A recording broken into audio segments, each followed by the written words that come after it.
l'accueil France Service ainsi que 2 postes sont les 2 recrues que nous avons depuis le mois d'octobre 2021. Bon, et alors ça vous plaît? Ah oui. Je trouve que vous avez été capables, toutes et tous, de développer une compétence extraordinaire au service de nos concitoyens, évidemment. Et que vous êtes incollables sur toutes les procédures les plus complexes. Et je pense que vous faites un métier très difficile, en fait. Ça rapporte moins de 50% dans ce département, ce qui crée de... Ici, nous avons l'espace.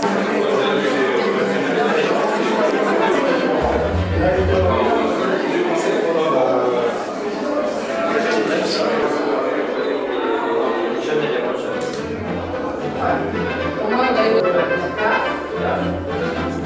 un mois après, en plus, on a eu non plus toutes les demandes. Un jeu de montée en vue pour les fédérants, les formants. Bravo!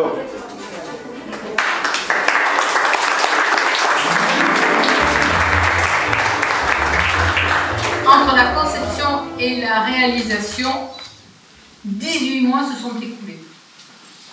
Et l'équipe municipale se réjouit d'avoir obtenu la labellisation France Service grâce à une collaboration étroite avec la préfecture du Tarn et tout particulièrement, merci à Madame Mousti.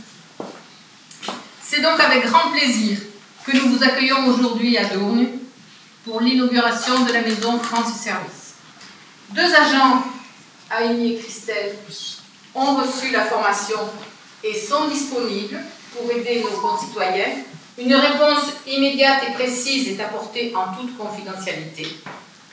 Au-delà des formalités administratives, les agents sont présents pour accompagner nos concitoyens dans l'utilisation d'outils informatiques. Nous faisons nôtre la devise de France Service, proche de vous, proche de chez vous.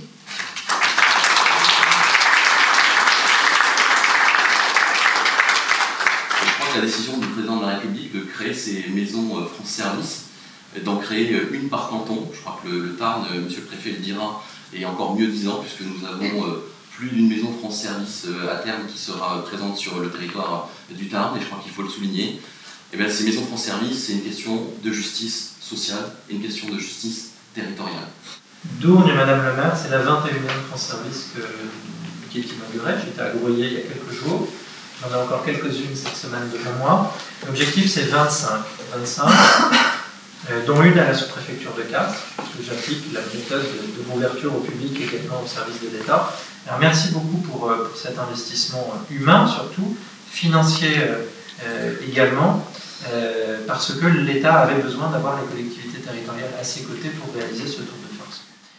C'est un projet qui n'est pas très coûteux, c'est pas le plus coûteux de ceux qu'on connaisse dans le département, mais je trouve qu'il est intéressant parce que voilà, vous avez fait avec ce que vous aviez sous la main, et c'est l'essentiel pour nos concitoyens. Et ce qu'ils demandent, c'est vraiment d'avoir des personnes pour leur répondre. Et je veux saluer les 2 agents d'accueil qui sont là et redire publiquement ici ce que j'ai dit en aparté tout à l'heure. Je trouve que cette génération d'agents d'accueil de France Service que nous sommes en train de créer, ils sont absolument extraordinaires. Ils arrivent à avoir réponse à tout. Vous êtes, mesdames, ce lien finalement entre nos concitoyens et les différents services publics qui est absolument essentiel pour retrouver voilà, cet échange qui est absolument essentiel, je crois, pour éviter d'exclure toute une série de personnes dans les campagnes, dans les quartiers prioritaires de politique de la ville, j'ai envie de dire même un petit peu partout dans notre territoire, parce que si on observe les centres-villes, à Castres et à Albi, on a exactement les mêmes sujets. C'est pour ça qu'on va également tenter de remettre des France Service. Longue vie à France Service à Dournes, la 21e qui ouvre dans le département, et vous pouvez compter sur les services de l'État. Je pense aussi sur votre député, votre président de communauté de communes et globalement toutes les collectivités. J'étais avec le président du conseil départemental l'autre jour. C'est dans l'unité du département qu'on continuera à ouvrir ces France Services, on les fera fonctionner. Merci beaucoup Madame la maire, merci à votre conseil municipal.